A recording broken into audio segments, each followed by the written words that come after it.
Hi everyone, I'm at the Botanical Bazaar today and lovely Sue here has come in to tell you what she thinks of her compots.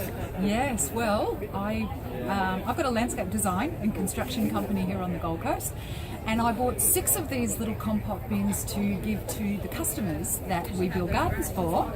And anyway, they arrived and they went out into my garden, one by one by one. And I've got to say they're the most amazing, compact little worm-producing, amazing soil-creating pots I've ever seen in my life. They're just absolutely fabulous. And I've got 2 in my edible gardens.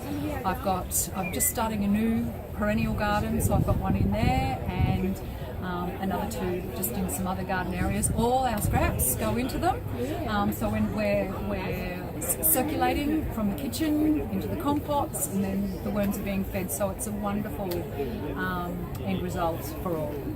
Thank you, Sue, that was fantastic.